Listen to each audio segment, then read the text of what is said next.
Hello CHR, votre chroniqueur. Alors tout d'abord, j'espère que ceux qui sont en vacances, leurs vacances se déroulent bien. Et pour ceux qui travaillent, bon courage à vous. Alors justement, en cette période estivale, quoi de mieux entre amis de se regarder un bon frisson le soir. Et justement, je viens de découvrir un film d'horreur qui a pour titre Baghead. C'est un petit film d'horreur, certes. C'est une coproduction allemande et anglaise. Mais au final, c'est une petite pépite. Forcément, je vais vous en parler. Let's go! I'm going to kill you.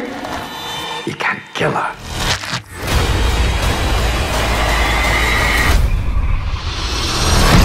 You cannot let her out of the basement. Alors l'histoire de ce film est la suivante. Nous découvrons une jeune femme qui espère avoir une bourse d'études pour pouvoir rentrer aux Beaux-Arts. Elle a une meilleure amie qui fait des études pour devenir infirmière, mais en dehors de cette amie, elle n'a personne. Elle a même été expulsée de son dernier logement. Justement, au début de ce film, elle récupère ses affaires. Oui, lorsque je dis au début de ce film, en fait, il y a une scène d'ouverture horrifique. On voit un homme avec quelque chose de bizarre, mais je ne rentrerai pas dans le détail, je préfère que vous ayez la surprise. Donc après on arrive tout de suite à cette jeune fille et qui justement au moment de récupérer ses affaires en passant par la fenêtre de son ancien appart, elle reçoit un coup de fil et elle apprend que son père est décédé. Justement c'était l'homme qu'on a vu au début du film dans la séquence pré-générique. Assez rapidement, elle arrive dans la demeure où vivait son père et elle apprend que c'est l'unique héritière de cette maison. Une maison assez grande mais surtout assez glauque. C'est un vieil immeuble. Et chose étonnante, c'est que le notaire lui fait signer une sorte de parchemin avec une plume. Mais bon, la jeune femme n'est pas du tout étonnée de cet état de choses. Elle est trop contente de pouvoir acquérir quelque chose à elle. Alors vous allez comprendre assez rapidement qu'elle était en désaccord avec son père. Son père apparemment l'a laissé tomber. Mais plus tard dans le film, vous saurez pourquoi. Ainsi, elle arrive dans cette maison. Elle commence à s'installer. Et là, en circulant dans la maison, je vous le fais très rapidement, un homme a pénétré la demeure et lui demande de pouvoir voir une femme qui est dans le sous-sol.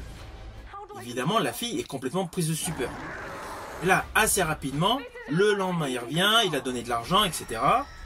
Et elle découvre justement qu'il y a une personne. Une personne avec justement un sac sur la tête. D'où le titre du film, Baghead.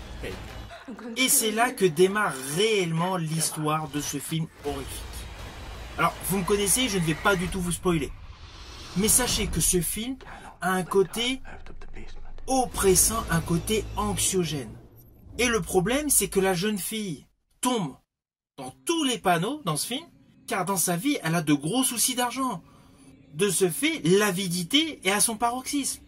Là, pour une fois, elle peut acquérir de l'argent et profiter de quelque chose de surnaturel qu'elle a dans sa cave.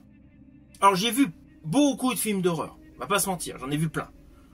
Ce film se range dans la catégorie des films avec les esprits, les démons, les forces maléfiques. Et je rajouterais même que l'histoire de ce film est totalement innovante. Je ne vous raconterai pas le détail particulier de cette fameuse femme lorsqu'elle met un sac sur la tête et qu'elle mord un objet d'une autre personne, ce qu'il se produit. C'est totalement innovant. Là, il y a vraiment quelque chose d'inventif. À cela s'ajoute le côté origin story de cette femme. Ça c'est assez classique dans tous les films d'horreur. Lorsqu'il y a un démon ou un être maléfique, on apprend toujours les origines du mal. Naturellement, dans ce film, vous allez retrouver ce côté-là. Mais comme le reste de l'histoire est innovant, le film se laisse voir avec plaisir. Alors vous allez avoir vos jumpscares, vous allez avoir vos screamers, c'est clair. Car la possession est de rigueur. Mais le film va aller dans une direction mais totalement inattendue. La fin est impossible à imaginer. Au fur et à mesure du déroulé de l'histoire, je me suis imaginé pas mal de fins possibles. Sauf la bonne. Je n'ai pas du tout pensé à ce qui allait se produire à la fin de ce film. Alors côté distribution, ce n'est pas un grand film d'horreur. C'est plus un film d'horreur intimiste. Il y a très peu d'acteurs. Si on compte tous les protagonistes, je crois qu'on doit être autour de 6-7 acteurs, pas plus. Ah, peut-être ouais, 2 de plus, on va voir une petite dizaine. Mais principalement, on en voit essentiellement 3. Donc, il y a un côté intimiste, avec un éclairage assez sombre, une petite colorimétrie sépia, et un effet véritablement effrayant, avec en plus des effets spéciaux particulièrement réussis. Alors oui, comme dans tous les films de possession, vous allez avoir des craquements d'os. Voilà, des os qui vont se retourner, etc. Bref, ça c'est le côté assez classique, mais c'est bien maîtrisé. Ah oui, j'ai oublié de vous préciser, l'actrice principale de ce film est Freya Allan. Alors là, sur le coup, vous allez me dire, qui est cette actrice? En fait, c'était le personnage humain principal du dernier film de la saga, La Planète des Singes. Elle interprétait le rôle Mai. Néanmoins, sachez que ce film, elle l'avait tourné 1 an avant le film La Planète des Singes. En ce qui concerne sa composition dans ce film d'horreur, elle est cohérente. Elle passe par divers stades d'émotion et est totalement en adéquation avec le déroulé de l'histoire. Alors je vous l'ai dit, ce n'est pas un grand film d'horreur. Ce n'est pas un film d'horreur que l'on peut revoir plusieurs fois. Mais c'est un film d'horreur qui vaut le coup.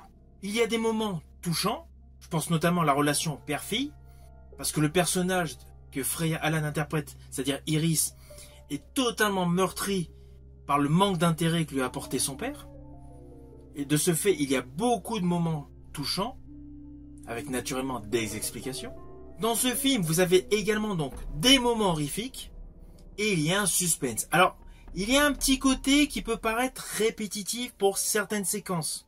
Mais dans les films d'horreur, c'est assez classique. Ce qui est, selon moi, le plus important de ce film, c'est le côté innovation. Si vous avez aimé le film La Main au cinéma, forcément ce film, Baghead, vous plaira. I'm going to kill you. You can't kill her.